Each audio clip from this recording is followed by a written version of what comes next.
Hi everyone, इस video में discuss करने जाए कॉस्ट अकाउंटिंग का मोस्ट इंपॉर्टेंट थ्योरी। आने वाले एग्जाम में क्या क्या हो सकता है। कॉस्ट अकाउंटिंग का सिलेबस बहुत ज़्यादा है और यहाँ पे A to Z थ्योरी करके जाना थोड़ा सा मुश्किल है, इसलिए यहाँ पे हम सिर्फ वही क्वेश्चन डिस्कस करेंगे जिसका आने का प्रोबेबिलिटी बहुत ज़्यादा है। स्टार्ट करते हैं यूनिट 1।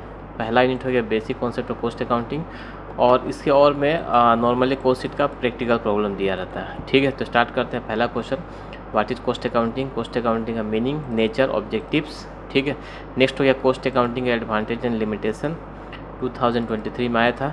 उसके बाद cost accounting is an essential tool to the management. यहाँ पे कॉस्ट अकाउंटिंग का मैनेजमेंट का फील्ड में क्या क्या इंपॉर्टेंस होता है उसको एक्सप्लेन करना है। ठीक है, 23 में ही आया था ये। उसके बाद कॉस्ट अकाउंटिंग और financial accounting and cost accounting और मैनेजमेंट अकाउंटिंग का डिफरेंस, ये बहुत मोस्ट इंपॉर्टेंट क्वेश्चन है। आगे बढ़ते हैं। What do you mean by cost classification, what are various basis of classification of cost and various types of cost. यहाँ पे मेनली हम लोग elements of cost, elements of cost में 3 होता है। एक तो मटेरियल, लेबर एंड ओवरहेड। उसके बाद उसका अलग अलग क्लासिफिकेशन होता है, उसको हम लोग को यहाँ पे एक्सप्लेन करना है। मोस्ट इंपॉर्टेंट क्वेश्चन है। बढ़ते हैं आगे। Explain the purpose of classification of cost and distinguish between direct cost and indirect cost. ये यूनिट 1 से मोस्ट इंपॉर्टेंट टॉपिक हो गया और इसके और में आप लोग कॉस्ट शीट का प्रैक्टिकल जरूर करके जाइएगा।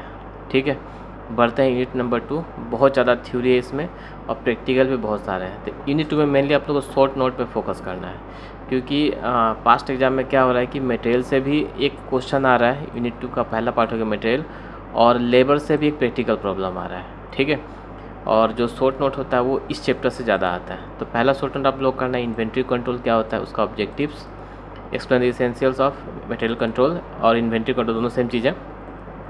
What are the various techniques of inventory control, ये क्वेश्चन आप लोग जरूर पढ़ के जाए क्योंकि इसी के अंदर से सारा शॉर्ट नोट आता है। ठीक है, उसके बाद various method of pricing of material issue, LIFO and FIFO, mainly आप लोग सीख के जाना, थ्योरी भी और प्रैक्टिकल भी। उसके बाद EOQ के कैलकुलेशन और उसका मीनिंग। ठीक है, बढ़ते हैं लेबर कॉस्ट, यूनिट 2 का पार्ट बी। इसमें पहला मोस्ट इंपॉर्टेंट क्वेश्चन है आइडल टाइम क्या होता है, what are its causes, how it is control, explain the treatment of idle time in cost accounting. Next हो गया explain what are the various methods of wage payment, explain them briefly. Time rate system, piece rate system, उसको explain करना आप लोगों को 2023 में पूछा था। इसके बाद लेबर टर्नओवर, ठीक है, and over time.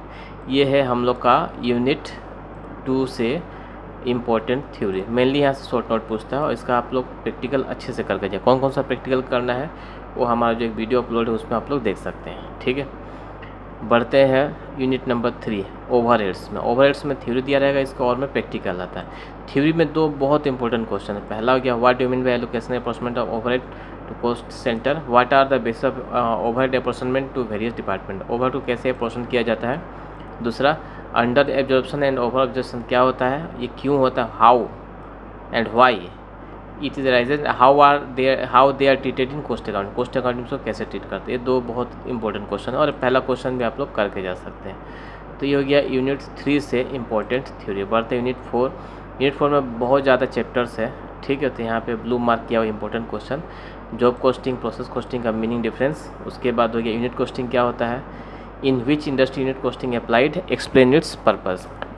Next what is process costing, what are the fundamental principle of process costing, point out the advantage and limitation of process costing. उसके बाद हो गया explain the meaning treatment of normal and abnormal loss and abnormal gain, distinguish between normal and abnormal process losses. ठीक है, ये पहले जो non CBCS था उसमें एक क्वेश्चन बार बार पूछता था। उसके बाद कुछ शॉर्ट नोट है जो आप लोग करके जाना है। कॉस्ट प्लस कॉन्ट्रैक्ट क्या होता है, escalation clause, contract costing versus job costing, unit costing. ये हो गया हम लोग का यूनिट नंबर 4 का इंपॉर्टेंट थ्योरी और इसमें 2 प्रैक्टिकल इंपॉर्टेंट है, प्रोसेस कॉस्टिंग और कॉन्ट्रैक्ट अकाउंटिंग, उसको आप लोग करके जाइएगा। बढ़ते हैं आखिरी chapter unit 5 non integrated accounting system और पार्ट बी इसमें है रिकॉन्सिलिएशन स्टेटमेंट। ये जो आखिरी चैप्टर है बहुत ही छोटा और आसान सा है, इसको हम लोग 2 पार्ट कर देते हैं। एक पार्ट में हो जाएगा हम लोग का इंटीग्रेटेड और नॉन इंटीग्रेटेड अकाउंटिंग सिस्टम का थ्योरी और दूसरा पार्ट हो गया हम लोग का रिकॉन्सिलिएशन स्टेटमेंट, जिसमें थ्योरी और प्रैक्टिकल कुछ भी हो सकता है। यहाँ पे मेन क्वेश्चन है जो ऑलमोस्ट एवरी ईयर पूछा है, what is reconciliation statement, explain the need for reconciliation of cost and financial account, state the reason for the difference between the profit shown in cost accounting and those shown in financial accounting. मिला जुला के reconciliation statement कैसे बनता है उसको यहाँ पे हम लोग को एक्सप्लेन करना। तो ये तो हो गया हम लोग का कॉस्ट अकाउंटिंग का chapter wise most important topic. Practical का जो वीडियो है उसका लिंक कमेंट बॉक्स में आप लोग को मिल जाएगा, और MCQs का भी वीडियो मैंने बनाया है, उसका भी लिंक आप लोग को डिस्क्रिप्शन बॉक्स में मिल जाएगा।